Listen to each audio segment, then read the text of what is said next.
How you doing? Yeah, very well, thank you. I think I recognized the backgrounds from the the same interview on James Corden the other week, whenever that was. Yeah, it's my Zoom wall. Yeah,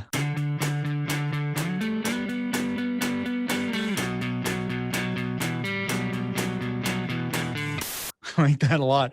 And that's kind of what I wanted to start off and say congratulations on that appearance and that performance on the Late Late Show. Does it still mean a lot in 2020 to like perform on television? I think so. I think it means a lot always to perform in any capacity. At least that's how I think of it. It's like, wow, if one person wants to show up and devote their attention span to you for the course of 3.5 minutes, that's a lot. Yeah. Let alone, millions on a global platform such as that show. Yeah, I mean, it was really exciting. I think for all your fans, certainly here, anyways. Like we were so stoked to share that performance, and to say that a band that we just love so much and have a little bit of like connection to had performed at that level. It was really cool. Yeah, we were pretty blown away by the opportunity. Very grateful. I loved very much the Hayloft lick to start off, the little mashup there. That I mean, tell me about why you decided to do that. I'm thinking like, oh, that's a little nod to the fans back in Canada, but what was that? A nod to the fans, a nod to what's going on. Hayloft, I think, is kind of the ambassador song that is the catalyst for this rebirth in our career right now. It has streamed incredibly over the past year. And there may be a lot of people who might know that riff and know that song, but not necessarily attach it to a face of a band. And Right. so you have this opportunity to play on James Corden, and for those who haven't made the connection, maybe it's a way to bridge the gap. It was very cool because, like I said, like as such a fan, and especially of that song, like we've just all been fans of that song for so long. So when you just like you hear that lick start up, it excites something, you know? Yeah, it's a visceral riff. We've never not played Hayloft in the thousands of live shows that we've played over the past 16 years, and it's never not gone off like a banger. Like every show, no matter if it's a foreign audience or a festival stage, Hayloft always seems to work. You play that riff and it seems to connect no matter who they are. I will ask you about the new album too. We're really excited. I mean, I Got Love has been big here on the Zone for a while now. Sick of the Silence is sounding really, really good as well, and I'm excited to see what we do next with the whole album. But at first, I just a little bit more about I want to ask you about. I know you're playing a show like the Big Ride Fest in Chicago. You've got this now big tour across Canada planned, but with this momentum that you've got, is there like a plan or a goal to break into the United States? Like that's the big thing that all Canadian bands are like, well, we've got to break into the States. That's the big one. Is that going to be a real effort from your camp? Yeah, well, the predominance of these new fans that were born from the TikTok explosion Yeah, reside in America. right. So it certainly is, I think, now prudent of us to go and fan that flame and get in front of those people and deepen the relationship. So, we begin our Inside World Tour in America next year in January. We spend a good 5, 6 weeks down there. And I mean, the funny thing is, we've been going to those markets, those American markets, this whole time, you know, for the Yeah. past decade plus. We've been in America building that story, even if at a very incremental and slow pace.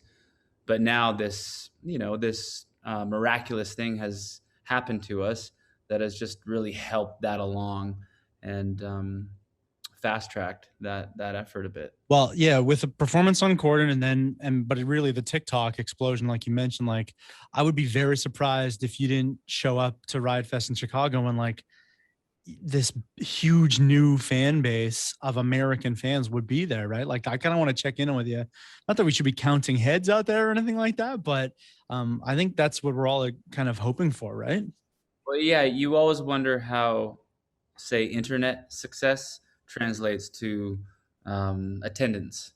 I've been kind of fascinated with it for a while here as such a huge fan of Canadian music and especially alternative Canadian music for a long time. Mother Mother certainly being a huge part of that. But like, I think when I listen to all the music coming from all different places, I'm so proud that Canadian alternative is like so of such high quality and is like just, threads this really beautiful alternative needle. Um, what do you think? This is a kind of a broader question, I guess. What do you think that Canadians could offer to the world musically if they, got the attention they probably deserve? I don't know. I mean, to be totally candid, I don't necessarily think in those terms, those patriotic terms. I love it when I can't even pin the geography on a song that I love. I like it when music sounds universal or Mm. even terrestrial, like it's not of this earth. I don't necessarily think we sound Canadian. I don't even know what Canadian sounds like, especially in alternative music. We can bring a lot of apologies, and we'll probably show up early to the gig. Okay, so let me ask you about this album because it's sounding really good, and I'm seeing all the great reaction to it as fans are, starting to react. I read that it is written from that perspective of being inside the pandemic, and hence the title as well, Inside, right? So again, like at this point now, as we like start to come out of it, as tours start to come back to life, all that kind of stuff, where's your head at with it all as we kind of look back on this experience, this once in a lifetime, hopefully, thing we've just all gone through? I hope that we can learn how to, unify with each other once again. It's been a weird time. It's been a pretty divisive time for the world. Um, but I think for creative types, it's been a time that has allowed them to try to make music born from the times that has a deep emotional human conditional potency. That's certainly what we tried to do with this album, and now we're excited to bring it to the people and to perform it, and just continue that work of using music as a medicinal force to bring people together. I think now in a time when that is needed more than any, it feels like people are really divided. It's like there's been so many political, like turbulent things, like between the election and between like where people stand with the vaccine and COVID in general. It's just we just need to like connect as people again. And I think music is a great way to do that. And that's where our heads are at. We just want to facilitate that as much as possible with this new music and this tour. I'm remembering one of the last times that you were here in person to Victoria, and I'm pretty sure you came on our morning show and you told this beautiful story about writing a song, and it was inspired by you were like on a beach, you were traveling somewhere very isolated, and you ran into a guy, and I'm trying to remember how the story even went now, and you were playing a guitar, and then you connected with this individual. Do you remember this and the story and everything? Yeah, that was for the song Get Up. I was just riffing, and this stranger came up almost like, from another world. And he just sort of said, that thing that you're working on is worth something. It's great. And then he kind of launched into like some motivational speech. And it was during a time when I really needed it. Yeah. And if it weren't for him, that little kernel wouldn't have evolved into that song that ended up doing pretty good for us. So looking back now at Inside, do you feel like this opportunity was exactly what you needed as well? Or was it just the best of a good of a bad situation? No, I think I'm kind of the meant to be mind, and it was the record that we had to make, that we were meant to make, um, and really, I'm grateful for the time and the space, and also the potency of the energy that was around in the world. It's very conducive to creativity and to songwriting, whether it's a happy energy or a troubling energy. So long as it's a strong energy, you can Hmm. really use that to transmute into good. Well, what struck me really about that whole thing was just that it felt like such opposite ways to write music, such I, opposite influences, right? I think you have to react to the given chapter that you find yourself in life and work with it. Yeah. It's okay.